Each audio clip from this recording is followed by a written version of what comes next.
to bring you every single update that we can in that developing situation in Texas. Now we move on. The leaders of the growing BRICS group are gathering in Brazil for a summit overshadowed by United States President Donald Trump's new tariff policies, global wars, while presenting the bloc as a defender of multilateralism. BRICS leaders condemned recent US and Israeli strikes on Iran, the war in Gaza and NATO's role in strongly worded joint statements. The BRICS leaders condemned military strikes on Iran, calling them a violation of international law and the United Nations Charter. Let's listen in to what the host Brazilian President Lula da Silva had to say. O governo brasileiro denunciou as violações à integridade territorial do Irã, como já havia feito no caso da Ucrânia. É urgente que as partes envolvidas na guerra na Ucrânia aprofundem o diálogo direto com vistas a cessar-fogo. In addition, the bloc criticised the escalating violence in Gaza and pushed for sweeping reforms in global governance institutions. This is what Lula said on the Gaza situation. Absolutamente nada justifica as ações terroristas perpetradas pelo Hamas. Mas não podemos permanecer indiferentes ao genocídio praticado em Israel, por Israel em Gaza, e a matança indiscriminada de civis inocentes e o uso da fome como arma de guerra. A solução desse conflito só será possível com o fim da ocupação israelense e com o estabelecimento de um Estado palestino soberano dentro das fronteiras de 1967. BRICS also slammed the North Atlantic Treaty Organization for its increased defense spending. Brazilian president said that this would fuel an arms race. Let's take a listen in. A recente decisão da OTAN alimenta a corrida armamentista. É mais fácil destinar 5% do PIB para gastos militares do que alocar os 0,7% prometidos para assistência oficial do desenvolvimento. Isso evidencia que os recursos para implementar a Agenda 2030 existem, mas não estão disponíveis por falta de prioridade política.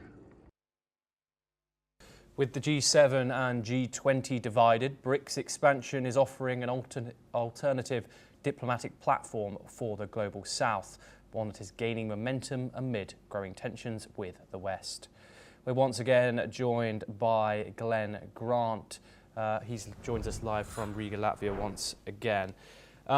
Glenn, this BRICS summit has certainly made some noise, positioning itself as a voice of the Global South and not and not NATO, as some would call one of the Western powers. What are your thoughts on some of the comments coming out of BRICS and also the response by Donald Trump? We're talking criticism of the Iranian, the strikes on Iran. We're talking President Lula da Silva there calling very blatantly Israel's actions in Gaza a genocide. And then we're talking about Donald Trump's response also of which he has slapped now a 10% tariff. He said he is going to slap a 10% tariff on these countries for not aligning with quote-unquote American values. What are your thoughts, Glenn? Well, I think the first thing is, I mean, BRICS is growing in, you might say, in power and status, but it has a serious credibility issue. I mean, you cannot, as an organization, talk about, show disgust, you might say, for what Hamas is doing and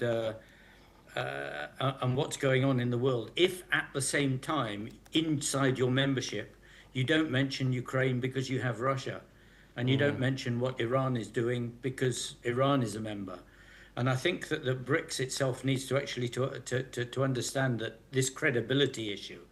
And they also, of course, have internal tensions, with things like China and India against each other.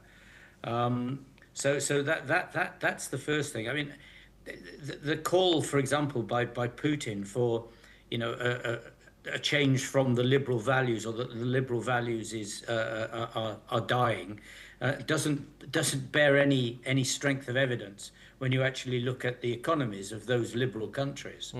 And then you have Trump with his his comment about American values. Well, leave that to one side with American values at the moment.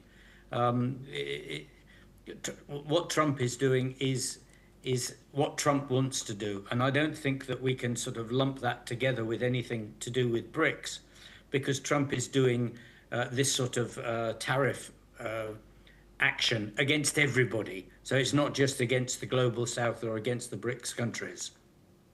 Yes,